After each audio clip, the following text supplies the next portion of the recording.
Ignace Aleya from ToleratedCinematics.com, and today I will be showing you how to create this awesome effect.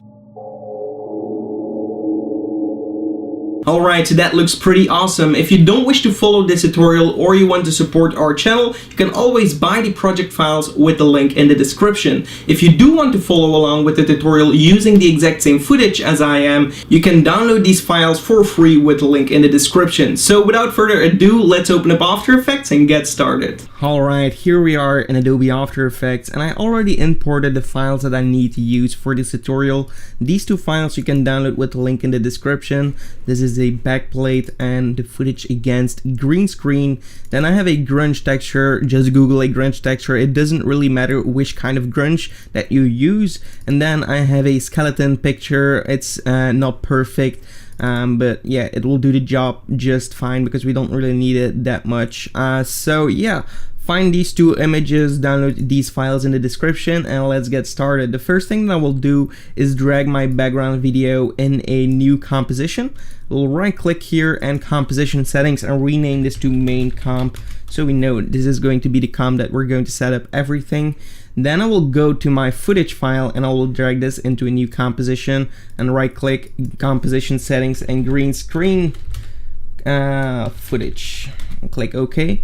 And right now we're going to remove the green screen. If you really want advanced stuff on green screen, check out my other tutorial that goes more into depth on removing green keys. Currently we actually recorded this outside with a portable green screen, and you can actually see that the light is coming through, so it's not thick enough, but it's hopefully it will do the job just fine. So first of all, I will pick my pen tool here and I will drag, I will draw around my actress here. I will draw something like this and just make it very roughly, like something like that.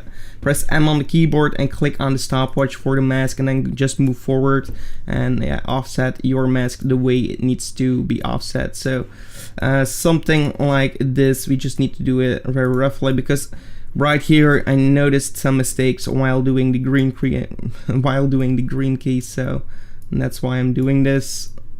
Just remove as much as you can. Alright, I think this will do fine. I will just toggle this down, and now what we'll do is click on my footage, go to Effect, Keying right here, and Key Light 1.2. Then I will pick with my color, screen color right here, I will pick a green color that seems to be overall the correct green. I will click right over here, zoom in a little bit, and then I will change the view to a screen matte right here. Then I will go into the screen matte and just increase this part to something like 35 and this to 75, maybe even less, maybe like 70. And then you have like a OK key. Of course, you can do a lot better jobs with keying, but for this, I think it will do fine. So go back to the final result, and we have something like that.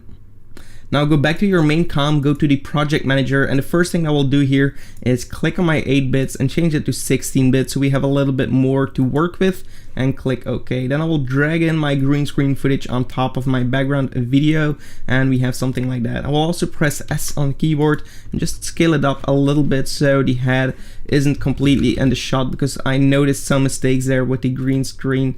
So we'll position my key like so, and we have something like that, looking great. Now I will click on my green screen footage and go to Effect, Color Correction, Curves, and just do some minor adjustments so that my video actually fits a little bit better with the background. I will add a little bit more contrast, and I will go into the red channel and take away a few of the reds, and also go into the blue channel, and maybe for the highlights we'll keep it very low, but maybe a little bit more in the shadows. And for the green, let's take away a little bit of the green, and let's see if this is looking better. I think it could be done better, but for now it will do. Maybe a little bit more red, and go to Effect, Color Correction, Tint as well, and maybe change this to something like 35, and that will also fix it a little bit. Also, we can go to our green screen footage again, go on the footage, and for the screen shrink, I will set this to -1. For the softness, also 1. And I'm also going to apply an effect called sharpen and sharp mask. Right here, I will enter something like 75, and that will sharpen up my image a little bit better. And now we'll have something like that. Of course, we'll have to put the sharpness before we key out our green screen, and we'll have a better result. The black and white, I think it's a little bit overdone, so I'm going to delete it and keep it colorized like so. Okay, so let's keep it as it is right now, and let's start with the next part of the tutorial. I will create a new composition, and I will rename this to Transition Luma Key. Also make it Full HD and just click OK. And then right here, I will create a new solid layer. Make sure it's black, completely black right here. Click OK, make comp size, and click OK. Then I will hold Ctrl and press D on the keyboard to duplicate that solid layer. Now I will go to solid and change the color to white. So for the settings of the solid layer, change it to white. And then I will pick my mask tool right here, the ellipse tool, and I will make like a circle right over here. So this is the part where the impact is going to start, something like this. Press M on the keyboard and click on the stopwatch for the mask path, and then just go a little bit further into time, and then double click on your mask and just make it bigger. Holding Shift and Control is going to allow you to do a perfect scale like this, starting from the center out. Alright, so now we have an animation like this. Of course, in the beginning you can see that our circle is on the screen. To fix that, just click on your solid and then press M twice on the keyboard. And you're going to reveal all the options for the mask right here. I'm going to click on the stopwatch for the feather and the expansion. The expansion, I'll bring it down here, and the feather something like 130. And then just increase it like right over here. I want to increase my feather to 1000, and my expansion I want to set it at 0, or actually let's set it at 500, or this might be a little bit too much, like 100. And zoom all the way out. Okay, there we go. We get something like this, looking good. And then I will also create a new adjustment layer, and I will rename this to Displacement.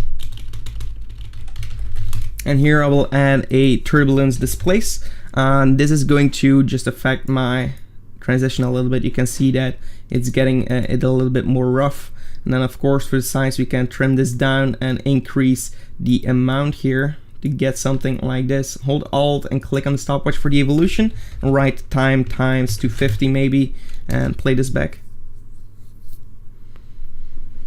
Okay, so this is looking great. Let's continue with this effect. I'm going to close these down and select all of my layers and go to Layer Pre-Compose, and this is going to be my Luma Matte transition.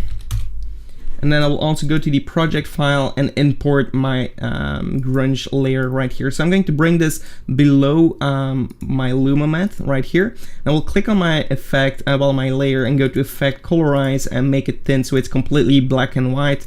And then if you are going to the Luma Matte and go to the mode here, if you don't see that, you can toggle the switches right over here and change this to a linear light, linear light.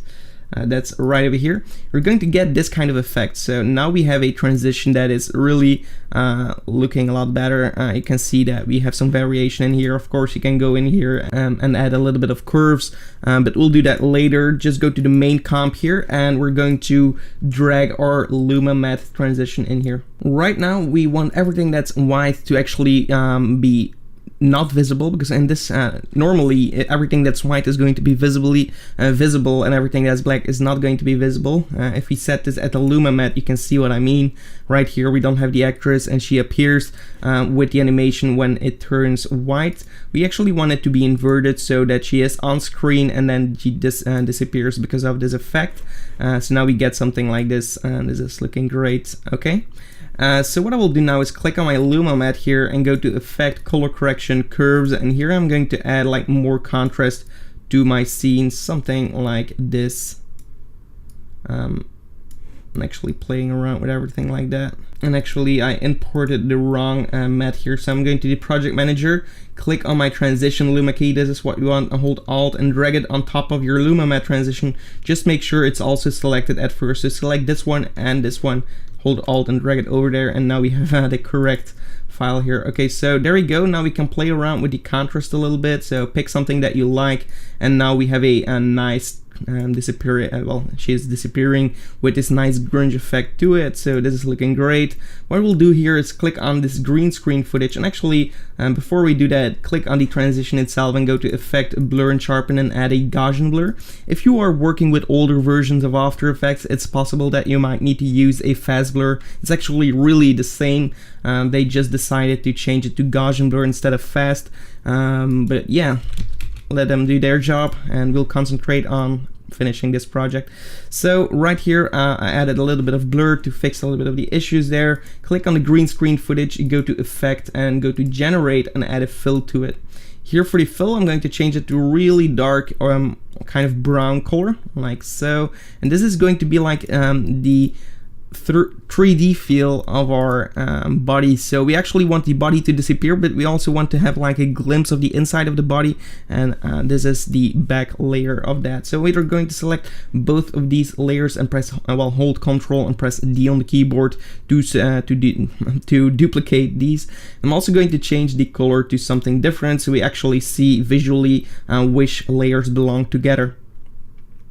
For the green screen footage, I will delete the fill right here. And right now you can actually offset this a little bit the way you want it. Actually, you want to offset the last one. So you actually get some delay in here, and you're going to see some kind of brown parts before she leaves. So right here we are getting a 3D feel.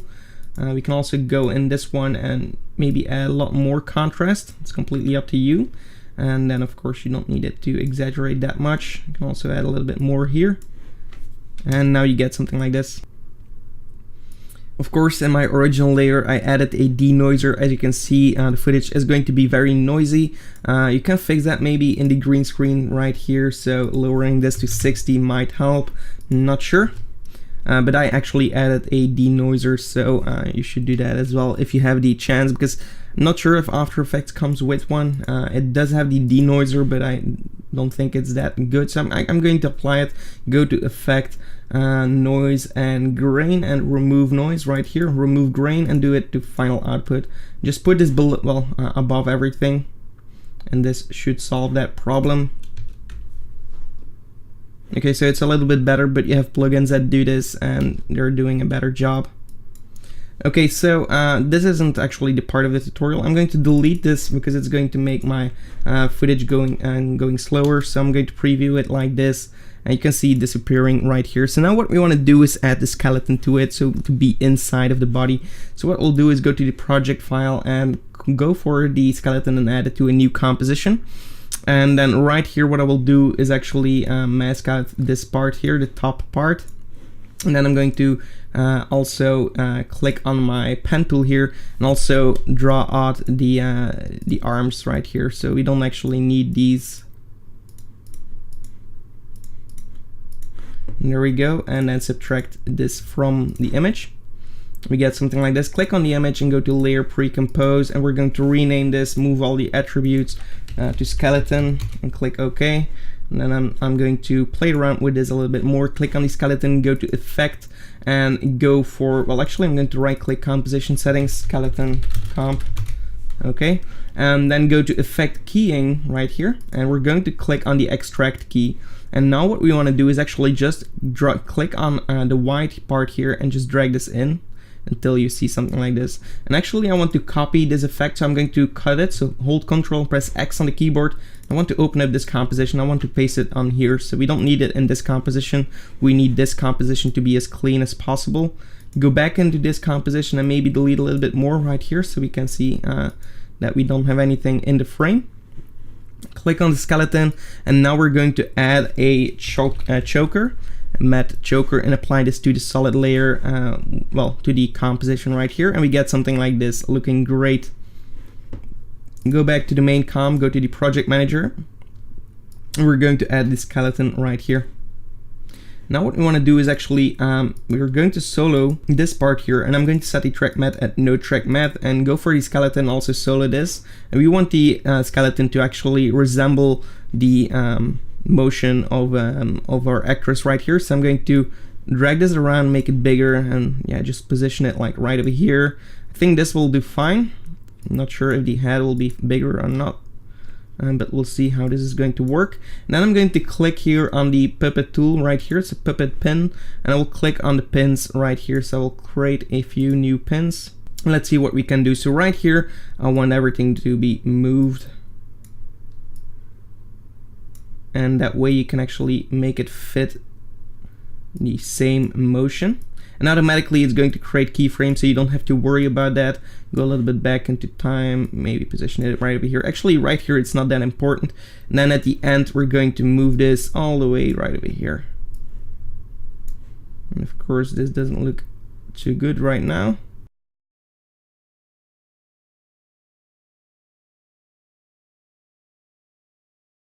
Okay, so we had a little mistake in the keyframes. Just select both of these. If you ever have like a glitch or well anything that you don't really understand, just click on your keyframes, go to interpolation, and just change this to linearize, linear, and that's going to solve that problem. Like right now it was actually doing more animation than it was necessary to do. So right now we get something like this, and I think that we really have what we need for this effect. I will close this down and solo these two layers, and I'm going to set this back to Luma inverted math. And then for the skeleton, actually, I also want it to be right here because currently we have a gap here, so that's actually not what we need. I'm going to my keyframes, move them right here, click on my puppet tool, and drag it back here so it's actually fitting the view here. I'm also going to jump into my Luma matte transition here, and I'm also going to offset my white solid here so we actually get the effect while she is falling down. Okay, there we go. This is what I was actually looking for. And right here I want to offset this body part a little bit more towards the back. Okay, really cool. And I want it to be disappeared right here. So I will jump into my Luma matte transition, press U on the keyboard, and actually I want to tuck this in here. And go back and let's see our animation. Okay, so she's disappearing right here. So this is kind of what I'm actually looking for. So I'm going to close down my my skeleton right here. I'm going to duplicate the transition Luma key. I'm going to put this below my, on top of my skeleton actually. Make it visible for now. And right here I have my transition. Now we have one problem. Right here it's black, right here it's white. I want it to be black on both sides and just white in the center. To do that, click on the transition right here, go to effect, go to color correction and colorama. And right here we can do some really cool stuff. We can go into the output cycle and change this to a ramp gray. And now we can drag our white to the bottom right here, and we're going to get a result like this. Now you can of course add more white to actually just add a white point right over here and play with it like this. And this can give you a little bit more white to play with. But now if we're going to set our skeleton here to a Luma matte, we're going to see our skeleton just for a portion of the time. So right here, it's like a 3D layer that is also moving along with the same animation. Of course, I will go to the Luma key here, and I'm going to add some blur. So I'm going to blur, sharpen, Gaussian blur, and maybe set this at 30 or maybe 15. And I'm also going to add a curve, so color correction curves, and add more curves to it. And there we go. And also for the skeleton, I'm going to add a curves right here, and I'm going to make it darker so we have a nice dark skeleton. Also color correction tint to make it more black and white, and just lower the percentage here so we get a clean look like this. Also go for a sharpen image, so unsharp mask, and increase it right here. Duplicate that unsharp mask and maybe set it to 25 and set this at 50, and we get a more popping effect for the skeleton. And now we're getting something like this here. And let's preview this for now.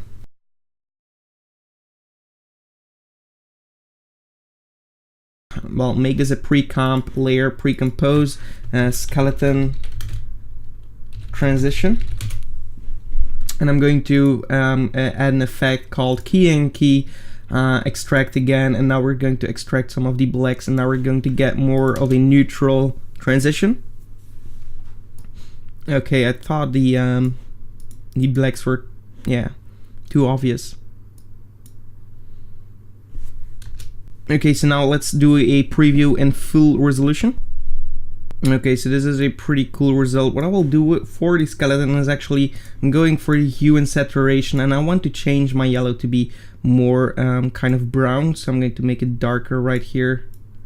Maybe add less saturation. Actually, I still want it to be quite obvious, so maybe we can make it more white. And play around with different settings, but I just thought it was a little bit too yellow.